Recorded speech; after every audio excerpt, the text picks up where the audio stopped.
एक स्टूडेंट है वो आया से बिहार से। तो भाई आपका नाम बताओ थोड़ा। मेरा नाम राज है। अच्छा। और हम बिहार सीतामढ़ी से आए हैं। अच्छा, तो अभी बोर्ड में अभी क्या समझा रहे हो आप अभी? 18 एम्पियर चार्जर एक जून का जो होता है उसमें जो पावर सप्लाई एसएमपीएस होता है वो कैसे तैयार होता है 12 वोल्ट, हम उसके बारे में थोड़ा डिस्कस करिए। हम लोग जो मेरे स्टूडेंट लोग हैं बैठे बैठे क्लास कर रहे हैं। ठीक है, चलिए इसको देखते हैं। सबसे पहले हम 18 एम्पियर का जब चार्जर प्लग करते हैं, ठीक ना, तो उसमें एसी लाइन जाता है। तो एसी लाइन मुझे डायरेक्ट यहाँ पे जाता है, ठीक ना। रेक्टिफायर जो ब्रिज रेक्टिफायर होता है उसके इनपुट वाले पिन पे, और जो इसका काम है एसी को डीसी में कन्वर्ट करना, यानी एसी डीसी बनाना।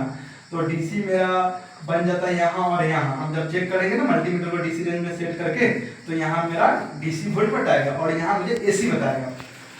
तो पावर सप्लाई बनाने के लिए एक वाइपर आईसी है, एक ट्रांसफार्मर है, ऑटो कपलर है, बहुत सारे कंपोनेंट लगा हुआ है, और ये कैसे वर्क करता है उसके बारे में थोड़ा जानते हैं। तो ये वाइपर आईसी होता है ना, इसका जैसे 4 पिन है ना, ड्रेन होता है, ठीक ना। तो ये ड्रेन पे मेरा पॉजिटिव सप्लाई आता है, तो वो कैसे आता है उसको हम थोड़ा देखते हैं। तो जो डीसी सप्लाई जो बनता है ना, इसका थोड़ा इस टाइप से प्राइमरी कॉइल में मेरा यहाँ पे वोल्टेज जाता है, ठीक ना। और प्राइमरी कॉइल होके ये वाइपर आईसी के ड्रेन पे इस सीरीज होके इस टाइप से थोड़ा ड्रेन पे आ जाता है, ठीक ना। तो प्राइमरी कॉइल तो यहाँ आ गया, और ये एक मॉसफेट के भांति काम करती है। तो मॉसफेट के भांति काम करती है, तो यहाँ स्रोत मतलब ये सोर्स है, और यहाँ पर मतलब ये निगेटिव है। यहाँ से जो निगेटिव आउट किया ग्राउंड इसके सोर्स पे आया हुआ है। तो मॉसफेट स्विचिंग ये वर्क मतलब ये कुछ डायरेक्शन में जो काम करेगा ग्राउंड होते हुए, और इधर से जो वर्क करेगा, तो इसके ऑन करने के लिए इसके गेट में कुछ वोल्ट देना पड़ेगा, जो कि VDD है। तो ये पहले स्टार्टिंग वोल्ट मेरा जाता कहाँ से, मैं उसको देखता हूँ।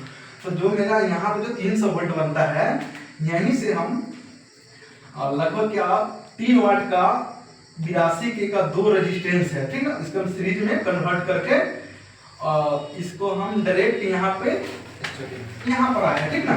और इसके बीच में एक 0 ohms का रेजिस्टेंस सीरीज करके ये 4 नंबर पिन पे वाइपर आईसी के यहाँ पर आ रहा है, जो कि कुछ रेजिस्टेंस लगाने के कारण वोल्टेज स्टेबल करके कम करके यहाँ पर 17 वोल्ट मिलता है। जब यहाँ पर मेरा 17 वोल्ट मिल गया, तो ये ऑन हो गया वाइपर आईसी, ठीक ना। तो ये करंट कुछ इस टाइप से इधर आया, ये फ्लो कर रहा है, ठीक ना। मॉसफेट मेरा स्टार्ट हो गया। तो मॉसफेट जब स्टार्ट हो गया, तो ये मेरा प्राइमरी कॉइल मान लेते हैं स्टार्ट हो गया। तो मेरा सेकेंडरी कॉइल में यहाँ पर एक जरूरी कॉइल एक बाइंडिंग कॉइल है, ठीक ना, और ये सेकेंडरी है। इसके अब एक जरूरी वोल्ट क्या होता है इसका बात हम बाद में करेंगे। पहले सेकेंडरी कॉइल जो होता है ना, इसका हम बात करते हैं। तो इसमें जो ये मॉसफेट ये ऑन हो गया, तो यहाँ पर मेरा 2 सेकेंडरी कॉइल बाइंडिंग किया हुआ है, जो कि यहाँ से मेरा एक AC वोल्ट यहाँ पर मेरा बना 12 से 13 या 14 15 वोल्ट बना। इसको डीसी में कन्वर्ट करने के लिए मेरा एक डायोड लगा है, जो कि UF डायोड लगता है, अल्ट्रा फास्ट डायोड, ठीक ना, जो डीसी बना दिया। और ये जो पॉइंट जो डायोड है, ये डायोड जो डीसी 12 वोल्ट बना, और ये 12-13 कुछ मतलब पूरा स्टेबल नहीं रहेगा, थोड़ा डिफरेंस आगे पीछे होता रहेगा, वोल्ट वो चलेगा। ये वोल्ट आपको डायरेक्ट जाता है क्या बोलते हैं फैन सेक्शन में और रिले सेक्शन में। इस 12 वोल्ट से मेरा 2 सर्किट कंप्लीट होता है, ठीक ना। और बच गया सेकेंडरी कॉइल का एक कॉइल और, ठीक ना। और यहाँ पर भी मेरा AC बना, तो इसको डीसी में कन्वर्ट करने के लिए हम यहाँ पर भी एक डायोड यूज किए, जो कि UF डायोड यहाँ भी यूज करेंगे। ये जो मेरा 12 वोल्ट बना, ये 12 वोल्ट मेरा जाता है ड्राइवर सेक्शन में, ठीक ना। ड्राइवर सेक्शन में जाता है, वो बाद में बात करेंगे। एक ड्राइवर सेक्शन में जाता है और 35-25 IC के, और एक यहीं से जो जाता है TL 431 जो ट्रांजिट ये है, इसको क्या बोलते थे, प्रोग्रामेबल जीनर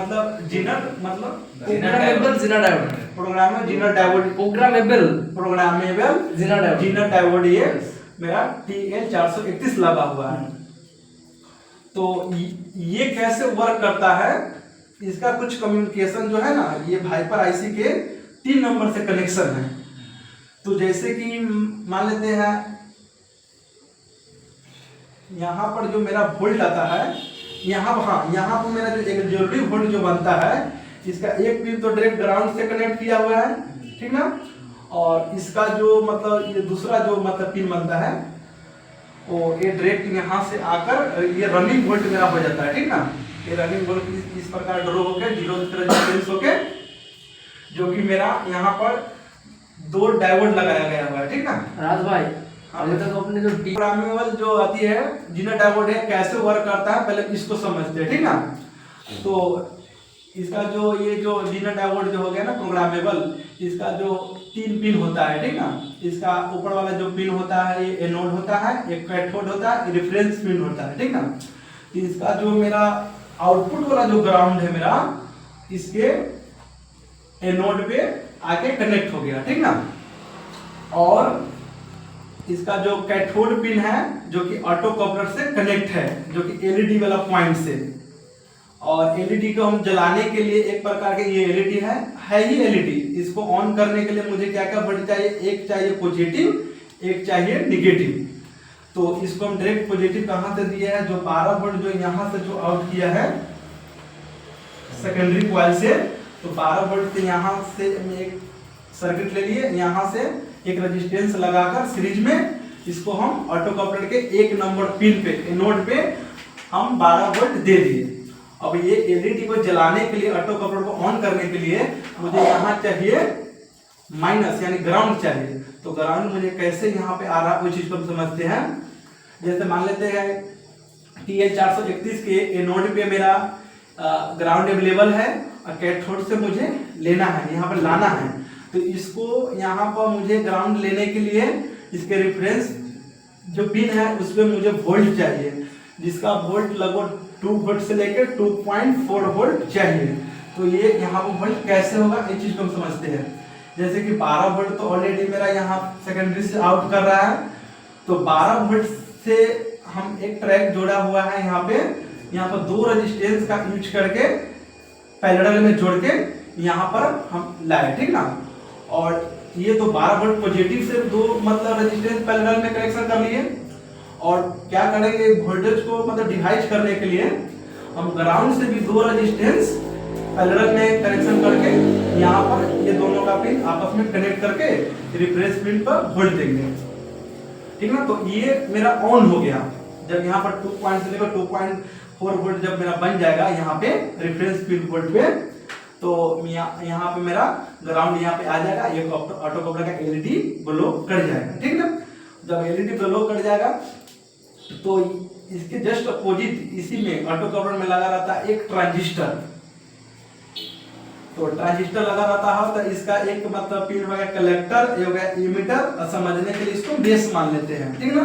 तो बेस पे जितना एलईडी फ्लो यानी रोशनी देगा तो इतना ये कलेक्टर का वोल्ट मुझे एमीटर से आउट करेगा, ठीक ना। तो कलेक्टर पे मेरा वोल्ट कुछ इस प्रकार आता है, जैसे मेरा जो एक जरूरी वोल्ट जो यहाँ पे मेरा निकला है रनिंग वोल्ट, तो रनिंग वोल्ट का एक पिन तो ग्राउंड है, एक पिन यहाँ से आउट करके राज भाई अपने जो यहाँ पर जो मेरा करने का मतलब है जो ये ट्रांजिस्टर लगा हुआ है, तो इसके जो कलेक्टर वाला पिन है, कलेक्टर पर मुझे ऑलरेडी जो इधर से जो वोल्ट बना हुआ है VDD पे, ये 17 वोल्ट यहाँ पे अवेलेबल है। यहाँ से कुछ रेजिस्टेंस करके यहाँ पे मेरा वोल्ट आ गया, ठीक ना, कलेक्टर पे।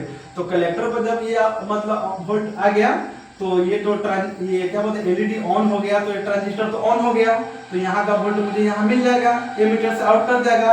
यही जो एमीटर से जो वोल्ट आउट करता है ये ऐसे कुछ लाइन लेकर ट्रैक आया हुआ है, जो कि मेरा वाइपर आईसी के पिन नंबर 3 पे फीडबैक वोल्ट यहाँ पर मुझे मिलता है। बस इतना दूर खत्म हो गया। इसका एक पिन ग्राउंड से है, ठीक ना, और दूसरा पिन जो है ना, ये कुछ जो पिन का ये आउट आता है ये आपका एसी वोल्ट बनता है, ठीक ना। यहाँ पर हम सर्किट को ड्रॉ करके लिया है, और यहाँ से हमको डीसी में अगर वोल्ट को चाहिए तो हम क्या लगाएंगे, डायोड लगाएंगे। तो यहाँ से एक डायोड हम लगाकर इधर ड्रॉ कर दिए, जो कि यहाँ पर मुझे मान लेते हैं 12 वोल्ट मिल गया, जो कि रिले के लिए मेरा एसी रिले के लिए एसी रिले के लिए मेरा इधर ये चला गया डीसी। अब इधर हम एक डायोड लगाकर एसी को डीसी में कन्वर्ट किए।